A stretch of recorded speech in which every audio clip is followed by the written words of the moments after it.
Thank you for tuning in to the Life After GDPR podcast, where we discuss digital marketing in a post-GDPR world. Today's podcast is a special episode which was recorded at the Digital Analytics Summit on the 13th of October, 2022. It was a great event. We recorded a couple podcasts with some speakers before the event for promotional purposes, and we recorded two discussion sessions as a audio-only podcast format on the summit. We also opened it up for questions, which didn't really happen a lot, so that's a learning point for next time. But it was a lot of fun to do. This podcast is audio only, except for this intro, perhaps. And you will hear that it was recorded live. There's some background noise. We tried to clean it up a bit, but this is as good as it gets. So hopefully that's good enough. This first roundtable session was with Emma Gordon and Romar van der Leij. And we discussed Google Analytics 4 in the EU. Yes, no, maybe. That was the premise of the discussion. I think we went into some pretty interesting topics and we explored some avenues on what is personal data and why you can or cannot use it and how we have to change as an industry to support that. So, yeah, one disclaimer, although Romar technically is a legal specialist, nothing that is said on this podcast is legal advice. So take that for what it is and enjoy the podcast. Welcome everybody to a podcast / presentation. Yeah, so this is a new, unique format. We'll see how it pans out. If you don't catch everything afterwards, you can listen to the podcast. My name is Rick. I'm the host of Life After GDPR. We released a couple episodes before this event with some of the speakers, and today we're doing a couple of podcasts with speakers from the event about privacy, GDPR, all the fun topics. I'm joined in this session by Emma Gordon and by Romar. You've both already had sessions, right? Yeah. How did that go, Emma? It was my first time speaking post-corona. And I was pretty happy with it. I had to rush the end, so I got the timing a bit off, but I can work on that. We can dive into more details and questions in the podcast. Yeah, for me it went well as well. It was my first time presenting in English, so that was a first, but I had fun. It went well. I was there. Yeah. Thank you. Maybe can you both give a short introduction of who you are and what you do, and then we can dive into the details. Sure thing. I'm Emma Gordon. I'm a digital, technical, and analytical lead, working as lead in product analytics for a software company, Hotjar. I'm Irish. I've been living in Amsterdam for a couple of years now. I also tend to mumble, but I'm hoping that this big microphone fixes that problem. Instantly. And I had a talk today. I was talking about getting attribution to digital analytics teams and reporting on ROI and how that becomes increasingly more important in order to get visibility on the value that data teams are driving to the business. I'm Romar van der Leij and I'm a legal counsel at DDMA, so the organization that is behind the organization of the event we are at today. We have a pretty special position as a legal counsel because we are pretty much in between practical side, so the marketing side, the analytical side, and the laws and regulations side, which gives us the special position because we also have technical knowledge, but also a lot of knowledge of the law, which makes us a bit more practical to work with maybe as a legal counsel, a bit less star. And we do that in all kinds of ways because DDMA is a branch association. We organize events, legal events as well, but we also write documents for our members, legal help desk, a very broad service side. And your presentation today was actually a nice prelude to what we're going to talk about in this podcast. Who witnessed his presentation before? Now you're seeing like 100 hands. Yeah, no video, but so you can lie. Yeah, because you talked about the impact of the GDPR, right? Or of privacy regulation? Well, I talked about like the legal basics you need to know when processing data for analytical purposes, which is very complicated because I had 20 minutes and I needed to cover the whole GDPR in 20 minutes. And I also wanted to give a legal update about everything that's going on right now with Google Analytics, especially then the broader view on data transfers to the United States, which is a really hot topic right now. And even people are talking about a ban on Google Analytics. So that's what I tried to discuss. Yeah, so I think in this podcast, we can dive a bit deeper on specifically the Google Analytics part. Google Analytics 4 in the EU. Yes, no, maybe. That's the title we ended up with. And I think it's very relevant for a lot of people right now in digital analytics. A lot of people have been using Google Analytics mainly because it was a free tool, so the adoption was very high and got used to it. And now we have to deal with these potential issues. And it's not very clear, like you already highlighted in your presentation, like it would be nice if we got a clear yes or no. Yeah. It seems to be a maybe, right? From the regulation point of view. Maybe it isn't a maybe. It's just we don't know. Because it's a very complicated and more broader problem than just Google Analytics. It's a problem for all tools you use that transfer data to the United States. And that's why we can't really say if it's a yes or a no. As I mentioned in my presentation, it's a little bit that you have to see what's the compliance expectation for that day. So every day can be a different day. The one day we might be saying, okay, there's a new privacy shield coming. We can use Google Analytics compliantly right now. But 2 days later, the Court of Justice could say something else. It's probably going to be a little bit of longer time before we come in that situation. But yeah, it's a little bit fluctuant, I guess. So it's not a yes, it's not a no, but it's also not a maybe. So anybody that hoped to get an answer, you're out of luck. I'm sorry. I think it's a tricky question, and it comes down to the same way that Google Analytics is kind of disseminating how you approach implementing privacy. It becomes down to the responsibility of the user to ensure that they are implementing in a compliant manner. But then it's also the data is quite anonymized, but the focus isn't on that at the moment. So it's not really a hot topic yet. Yeah, because the focus is all on Google Analytics, and Google Analytics has got the brunt of this. There was this moment where, after the announcement of the movement to GA4, where Google Analytics was at a little bit of a vulnerable moment, which was interesting because Google Analytics is so ubiquitous to analytics. It was the precursor to the digital analytics industry when it made that free product coming out of Urchin into classic Google Analytics, then the Universal Analytics. And it opened up and was a big key driver in the digital analytics industry. Even the question, yes, no, or maybe on Google Analytics, it's kind of incredible that this is coming up as a topic from coming up as a vulnerable position for Google Analytics to be in. And there was a moment there where Adobe and other companies were kind of marketing on that moment where people were stepping back and looking at their stack and thinking, do we need to go forward with GA4? And that's a question that hasn't ever been raised, because if you do marketing or if you do digital analytics, you have Google Analytics. So a lot of that was, Adobe was like directly marketing to this vulnerability, but the core laws that are being processed and argued also apply to these tools. Yeah. Right now, the focus is on Google Analytics, but it's coming up for other tools as well. I don't think anyone is going to escape this spotlight. The question is if in the near future, also other tools will be receiving complaints about the fact that they are transferring data to the US.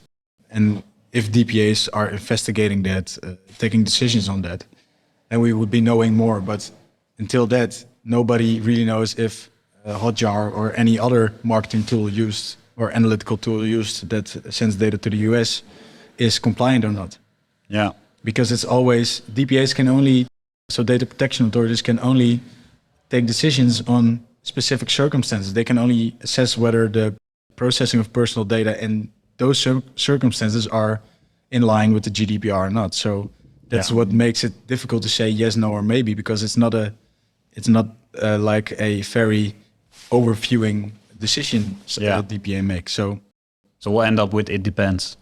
Yeah, always. Yeah.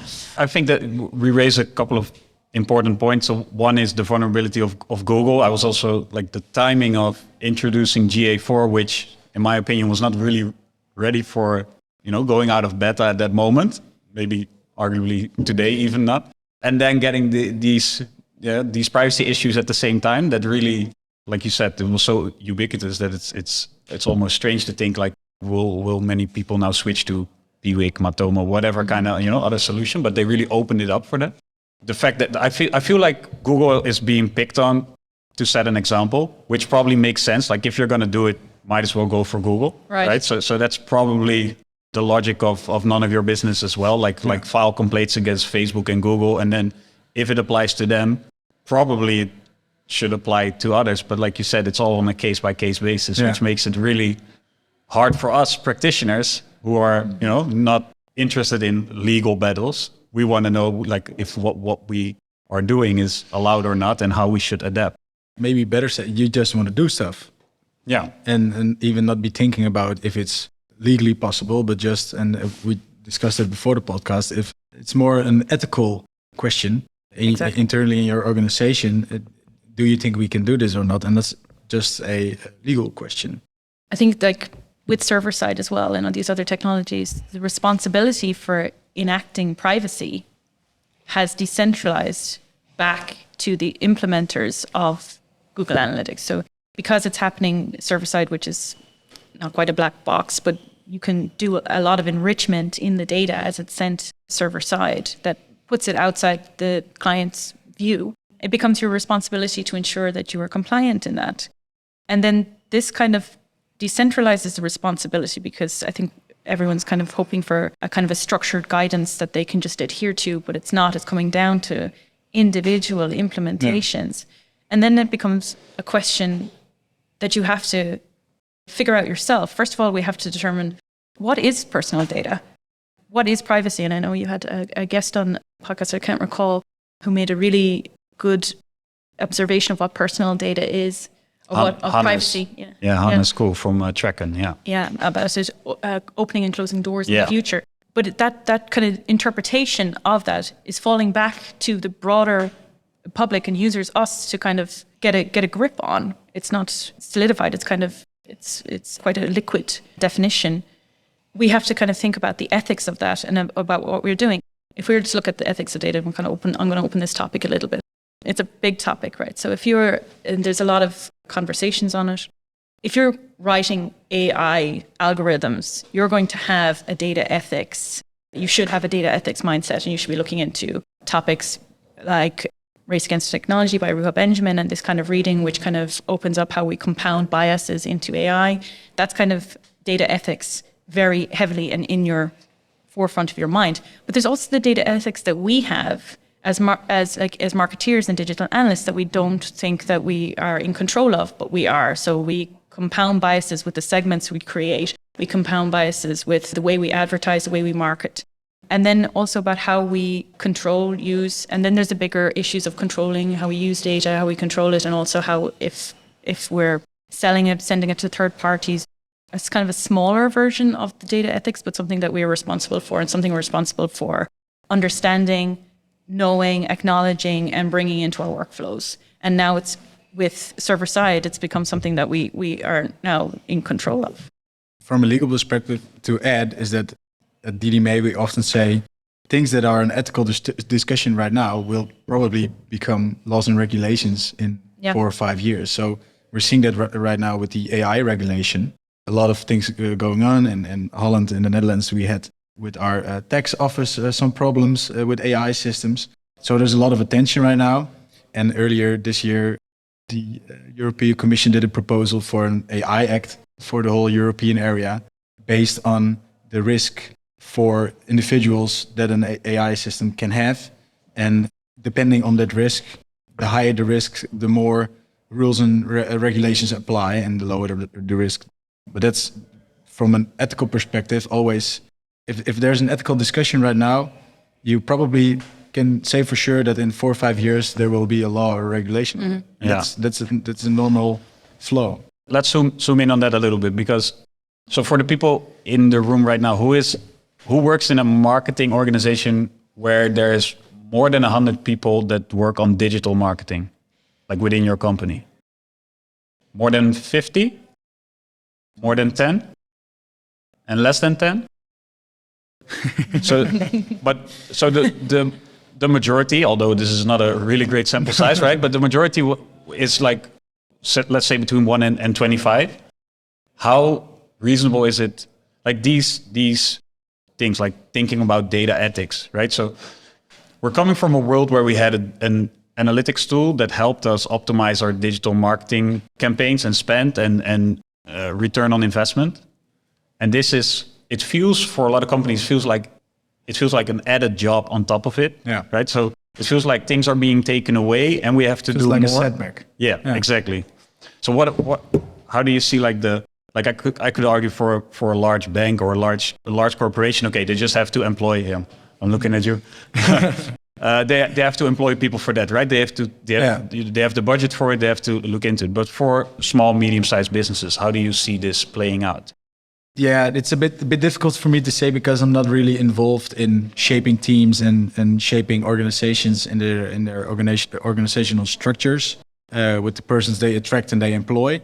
But I think there should be at least more emphasis on the fact that it's shifting. We see the shift. We see more people, more marketing qualified people get also the added job as privacy officer or privacy champion. I think we all know the terms for that. And I think that's an important shift, but we also need to take a look if it's okay if we just gave that task to one person, because maybe it's not effective enough to just add someone give someone another task, but maybe you should take a look at, should I just add another person to the team, qualified with enough expertise on this subject, and then also keeping in mind the ethical issues. Yeah. Can you load up that question for me again? Yeah, because I was thinking about it and then I drifted off.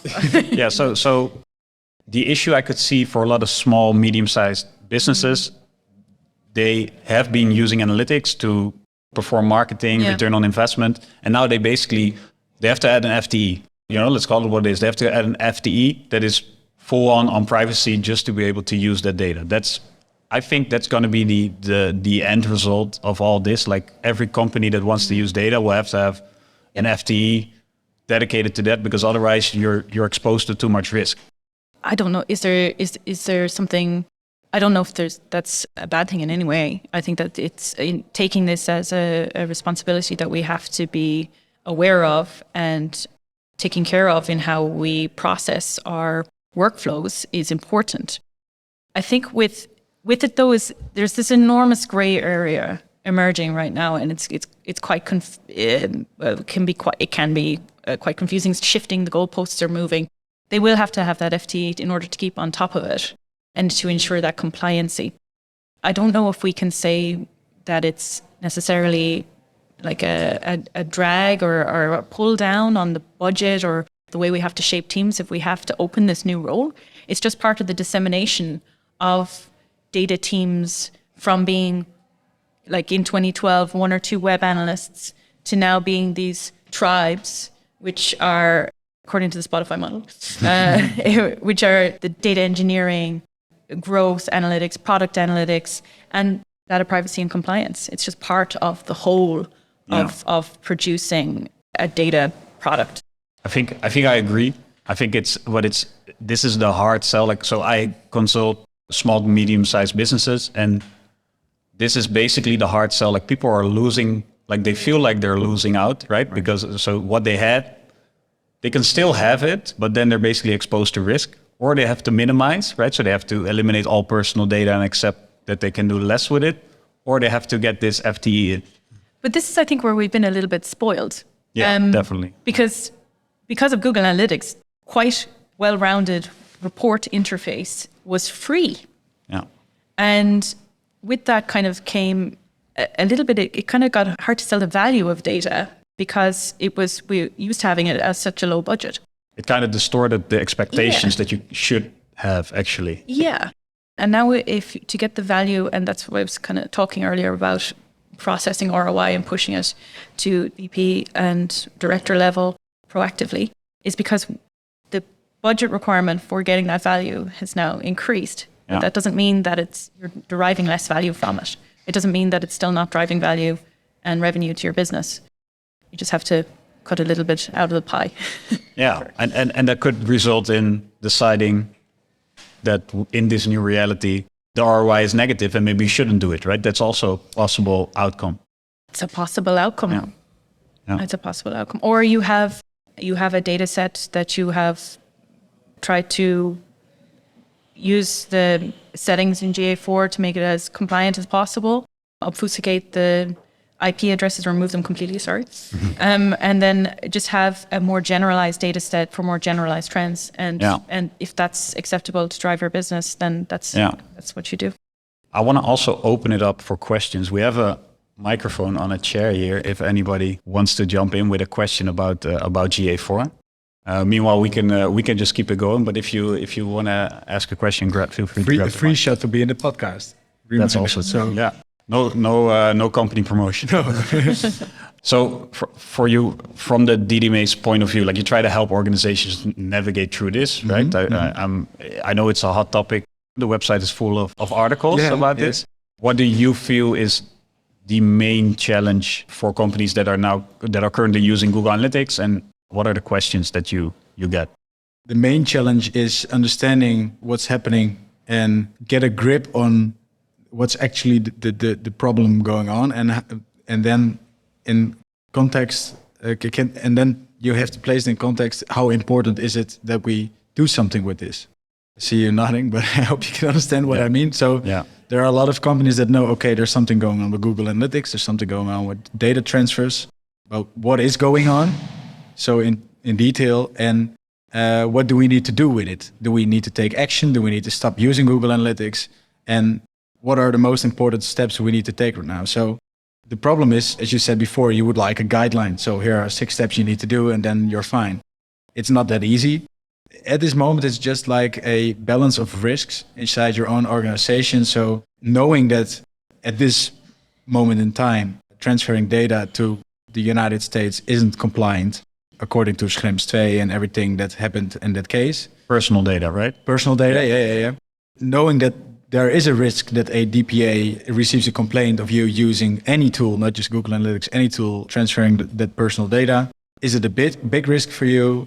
Is it a big problem for your image if it comes out that you transfer the data? So, and that's what I meant with compliance of the day. You just have to take a look, okay, what's the status right now? What are our balance of our risks? And if we think, okay, it's going to cost us a lot of money if we stop using Google Analytics, maybe you should keep using it, knowing that it's not 100% compliant. But the other way around, if you see that there are no big risks, then you maybe should stop using Google Analytics and maybe look for an alternative. I just, in my presentation, also talked about it. There are a lot of companies using Universal Analytics and probably now Google Analytics that maybe use 10-15% of the features that are in there because it's free, it's easy to use, it's simple, maybe Google Analytics 4 a little bit less, but those companies could probably use a tool that uses and processes less data. So that would be a better fit, and then maybe also just inside the EU. So it's really, it differs per organization. I feel like for a lot of organizations, going from this place of not knowing and being scared to assessing value and risk, you have these two axes, right? The one is how big is the risk, and I think GDPR could be up to 4% of revenue. Depending on the breach of the GDPR, the violation, it can be 4%. Right, so you could create a scale based upon that, take some sort of monetary value, and then on the value side, you have to actually, like the question that all analysts want to tell their boss is, how valuable is analytics to us? Which is always a really hard question to really answer, but that's the other one you need to figure out. I think a lot of companies are, when they're making that, if they're making a risk assessment like that, I think there's a lot of fuzzy areas. So it's kind of a case of, we think we got everything and we think we covered everything, and then, you missed this part and now you're at risk for this huge fine. I guess in that kind of that fuzziness and that liquidity, you kind of have a bit of a question, and that is, what is the legal definition of privacy and what is the legal definition of personal data at this time? Yeah, well, you're not cutting into a very... So I'm digressing a bit, but I'm Yeah. super interested in this because this is at the core of everything, right? Because that's where the fuzziness comes in. That's where like, oh, did we cover everything? Yeah. Are we done? Well, to start with, and not to get too deep into the legal technical issue, but the fundamental right, the EU fundamental right is laid down for privacy is laid down in the charter of the EU. It is a right to have privacy and the protection of your personal data and stuff like that. But it can also be limited. And that's what we're doing every day, processing data. You can use some personal data for some purposes because you can limit the fundamental right of privacy. The question, what is privacy and what is personal data, is always, you always need to place it in a context. So I think yesterday I spoke to someone about the expectation you have when talking about privacy. So right now we just saw somebody shoot some photos of us because we're in this setting, it's fine. In this context, our privacy expectation is that people can take pictures of us, people can listen to us, record our voice. But if I would do the same thing tomorrow at your house, it would be a different expectation because your expectation is not that somebody records your voice, takes pictures of you. In the context of personal data, the GDPR actually, in my opinion, has a little bit more strict interpretation of personal data than is being used right now by data protection authorities and maybe even the European Court of Justice, because Interesting. personal data is always depending on the context. If you're using a photo, you made a photo of someone and the police uses it, it's probably personal data because they use it to identify you. But if I use it for a different purpose, can't think of one right now, but a different purpose that is not used to identify someone, it's probably not personal data. It's just a photo. But all the DPAs and the European Court of Justice right now are saying, yeah, but personal data in the GDPR needs to be interpreted on a broad way, that any, in theory, possible way to single out an individual makes something personal data. So that means that in the Schrems case with Google Analytics and everything is going on, is that the DPAs say, yeah, because Google has a lot of data, because the website has a lot of data, combining that data together makes it possible to, in some magical way, in the end, single out an individual, what makes it personal data. And the question is, how far do we go? It's not even a magical way, right? In their case, what their argument was, if you are logged into the Chrome browser, so let's assume you use Gmail, YouTube, Google Maps, right? Any of Google's many properties, which is highly likely, and you are logged into the website. Yeah. At that moment, you have a Google Analytics client ID, which to us is just a random number and does not really identify you. Yeah. But you could argue that Google could lay those two data sets over each other and figure out who you are on that website, because they know your Gmail, and that's the high level argument, which probably makes sense that Google could do that. Yeah, sure. It does make sense because you can connect all those data, all the data, and probably identify someone. But there's still a question: how far do we go in which context is it used? And right now, it's just said that if it's possible to identify someone in which way we can imagine, then it's personal data. We got a question. Let's see if this works. Hi, my name is Dimitris. What if I collect the data, personal data, in order to build an AI, in order to use as personalization? Sorry, the micro. As if I use the data to create an AI in order to calculate the next move of my customer. Yeah. We consider that as PAI? Yeah, sure. Yeah. Any processing of data for what purpose meant. If it's like I just said, if you can single out a person, so it's identifiable, makes it personal data, and the GDPR applies. But if we deploy that, but we don't identify the customer, but when our customer is like specific from London, doing move, we don't identify, and we set to this customer a specific content. That is again a PII processing data. I don't think I totally understand your question, but we have a customers. Yeah. Specific on London area. We process the data, and we know that customers from East London going to A, and customers usually from West London going to B. Yeah. Journey on the side. Yeah. When we identify that the customer is from East London, we can, instead of providing two journeys, only to provide only the journey that they like. Yeah. That is again PII. Okay, now I understand it. Thanks for rephrasing. There is a difference, and I've talked about this before, between PII and personal data, because PII in most cases is personal data, but personal data isn't always PII. Yeah. I'm saying that right? Yeah. I guess so. Which means that some information that is classified as PII, so that people from West London don't necessarily need to be personal data, and the GDPR doesn't necessarily apply. But if you have other metrics, so not just West London, but also maybe postal code, house number, stuff like that. So it depends on the granularity. So if the deeper you get, the more probably it will be personal data. And the problem with Google Analytics is that they say, okay, we got people from West London and we're processing that for this purpose right now. But in the back of Google's million database, they also got the postal codes, and they also got email addresses, and they also got this and this and this and this. And that's the possibility that they can combine all those things together with a Google account makes it possible to identify a person. So I hope that answers your question a bit. Yeah, that was helpful. Thanks. Okay.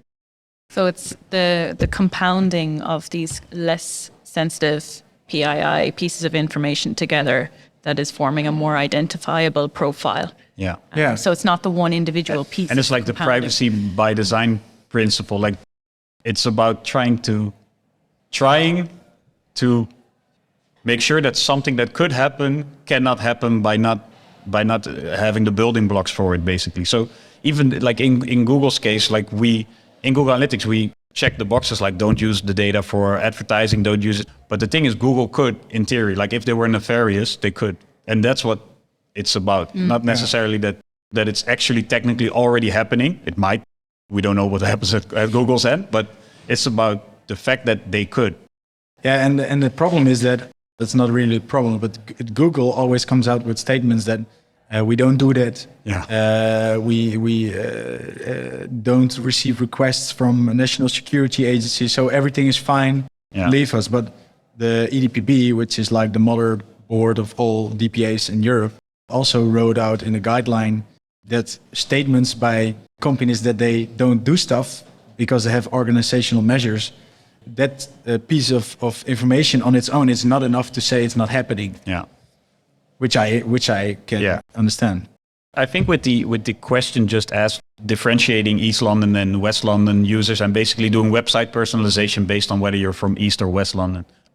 I think if you have enough visitors and they're all from London, then the group becomes large enough that you can't identify a single user. Yeah. So you could have like a user ID East London and a user ID West London and aggregate all users under that. Yeah. But then if you only have 2 visitors, then it already becomes an issue, right? Right. So if it's more aggregated, it's less sensitive. But the main issue is that to receive that information, to process the data, you're already processing that data to know where these people are living, stuff like that. And then you put it in a box, aggregate it, and then it's just East and West London. Yeah. But the processing used to get there is already subjected to the GDPR. Yeah, but let's say that you didn't do it by IP lookup. You ask them on this website, they can select, I live in East London, West London, right? They can do that in the form themselves. Yeah. In that case, without an IP address. Yeah, without IP address, right? So we're taking that all out. We just know whether they're from East or West London. Yeah. Would you still argue that it's personal data at that moment? For me, it's not, because in the context you're collecting it and processing it, it's probably just used to divide those 2 groups. Yeah. And you can single out an individual. Yeah. But I can imagine that the DPA or the European Court of Justice maybe would say that if Google does this and combines all this data with all the rest of the data, and someone logging into his account, they would say it's maybe personal data. Yeah, and I think that's where the struggle lies, like all these technical what ifs and the reason, like the reality of what is currently. Exactly. And it's like that second layer on top. So you do the base layer, but then you have the compounding identifiers, which together are forming a profile. And then, okay, so now it's East and West London, and I think you had this before at one of your podcasts also, but what if it's just a village of one person and another village of one person? It becomes about the number of observations per data point as well. Yeah. Because then it becomes, even though you have a very broad geographic area, it's now focused in on one point because there isn't enough other observations to obfuscate it. Yeah. I think we are out of time. I want to thank you both for Thanks for joining me on the podcast. Yes, thank you very much. Have fun at the event. We'll speak to each other Yeah. probably some more. Thank you very much. Thank you all. Bye now.